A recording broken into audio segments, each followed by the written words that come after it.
Hey, I'm Eric Cito, and I'm the founder of 5minuteinvesting.com. And today we're going to talk about an introduction to technical analysis for beginners and its limitation. Now, I know there are a lot of questions on the internet about technical analysis, so I'm going to try to jam-pack and answer a lot of them within this video.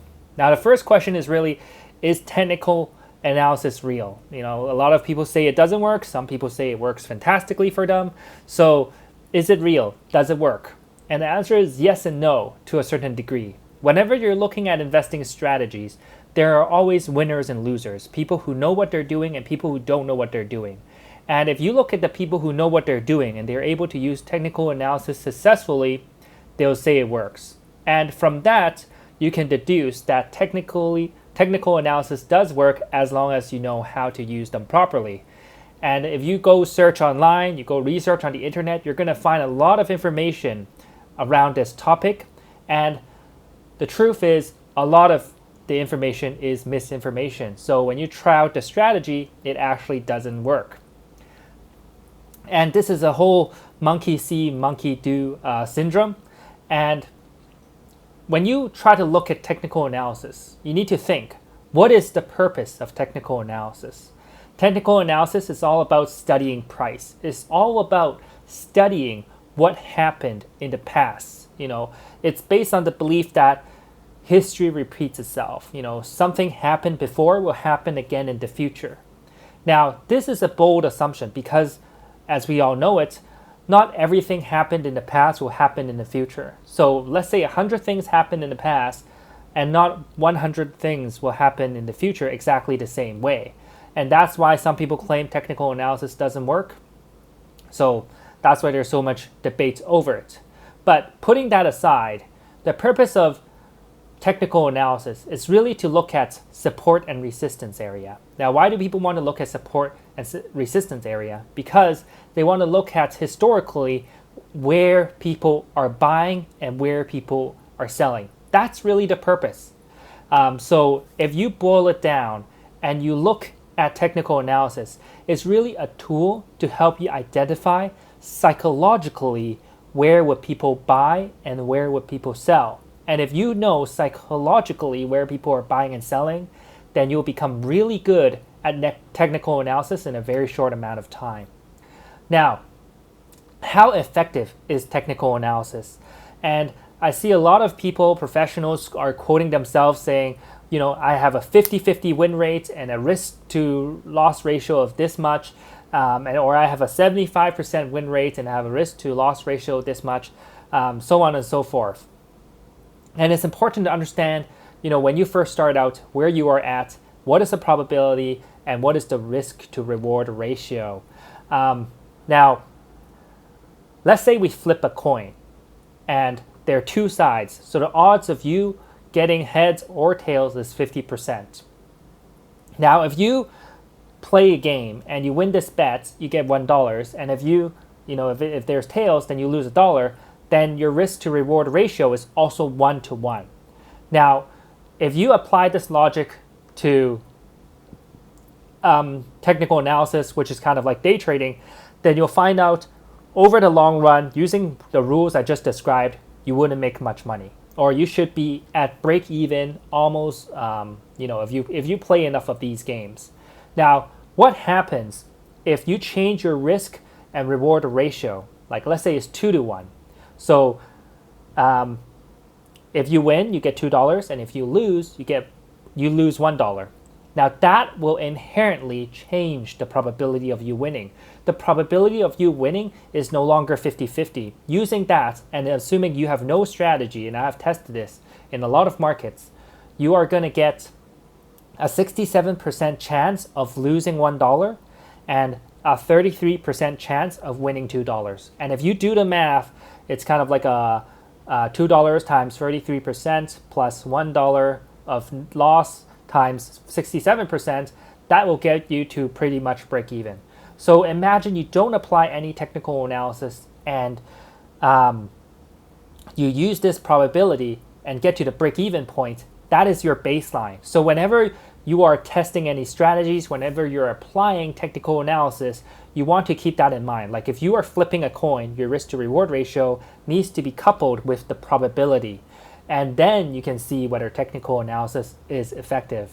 Now, based on my experiments, the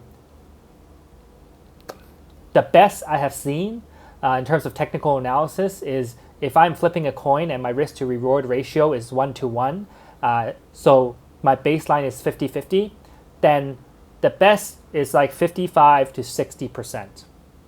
So you can think of it like a 5 to 10% improvement. Now, if I'm doing a 2-to-1 risk to reward ratio, then it will be like 33% and increase to around 40%. So that's how I think about it. So if you are able to get 60% win rate using a 50-50 risk to reward ratio, like a 1-to-1 risk to reward ratio, then I think you have done a pretty good job. And that really brings me to my next point. You need to do testing. There's so much information on the internet here. There's so many technical analysis strategy. Like you can change one little parameter and you get a new strategy.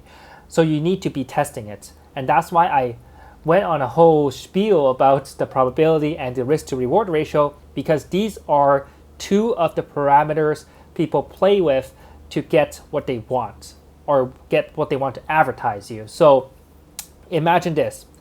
I think I came across this advertisement not too long ago, and they said they have a 99% win rate. Now, if I'm using technical analysis, how can I get a 99% win rate? So that is actually very easy because I can manipulate the risk to reward ratio. So if my reward is like $1, but then I can lose $99, then naturally, without even applying technical analysis, I can get 99% win rate. Because what are the odds that a stock will go down 99, well, let's say dollars, and instead of going up $1? And if you look at the stock markets as just fluctuation, it's just noise kind of doing like this, then the odds of hitting $1 is really high, and the odds of hitting $99 is really low, and hence that's how a person can create a strategy with 99% win rate. All right, so I covered a point. I covered whether technical analysis is real.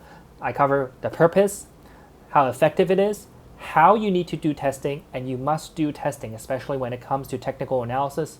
For me, I have tested over 300 strategies with different parameters because you got to keep playing with it. And I'll do another video about testing and how you should think about it in the near future.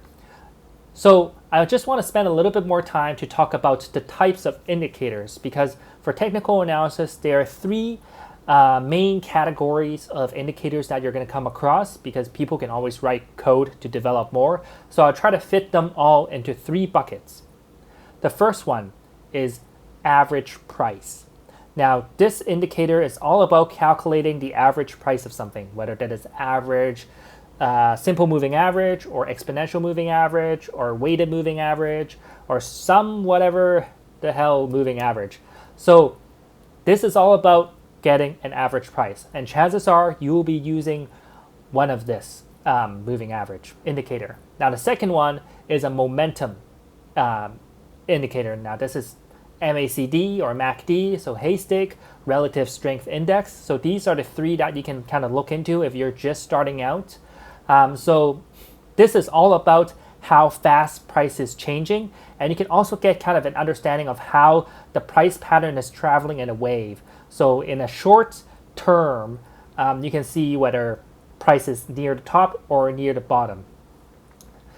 So the third type of indicator that you can use is really about range and volatility. So for example, in the last 20 weeks or last 20 days, how much does the stock range, or how much does the currency range? And these indicators include Bollinger Band, ADX, ATR, which is average true range. So I'm just giving you these names here so you can do a little bit more research.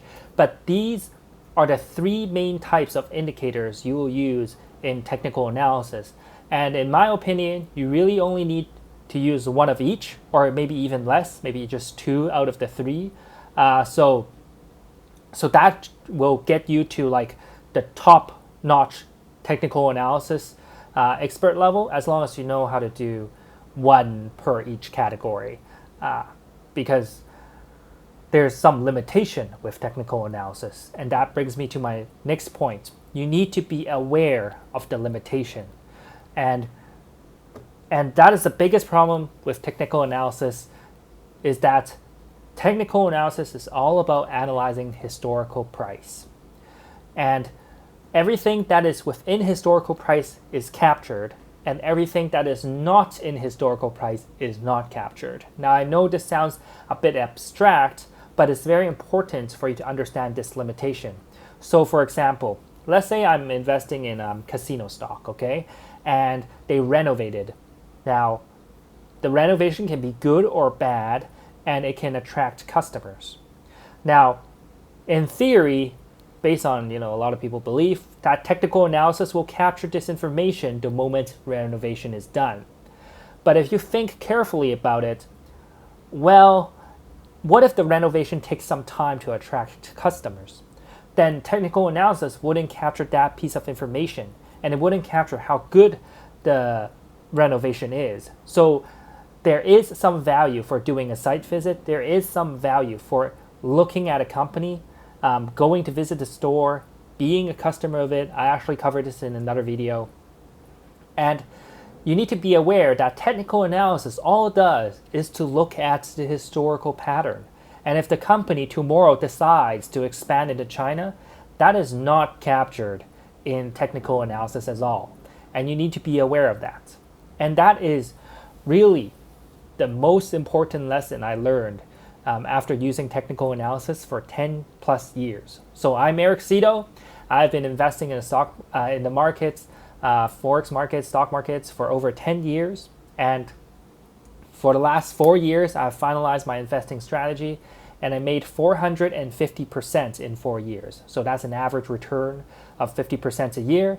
And afterwards, I start teaching people how to invest in the market, and I created a coaching program called Investing Accelerator. And it teaches people how to use long-term options to make a higher return in the market. And my target return on an annual basis is 30% a year. So if you click on the first link below, you'll find a free webinar where you can learn more about my investing strategy. And one of the links below will also bring you to a free chart course that I offer for people who want to learn more about technical analysis. And it will help you set up your chart. It will help you find the best charting tool out there in the market and get it for free. You will know exactly which indicator to use, and so on. And if you want to learn more about my full coaching program called Investing Accelerator, you can schedule a phone consultation session below. There's limited availability as I'm doing quite a few things, but you can find a time that works for you and we can have a chat. So that's pretty much it. If you like this video, please click like, subscribe, and you'll get more of these. And if you leave a comment below, you can let me know what kind of videos or questions you have about investing as well. I'll see you next time.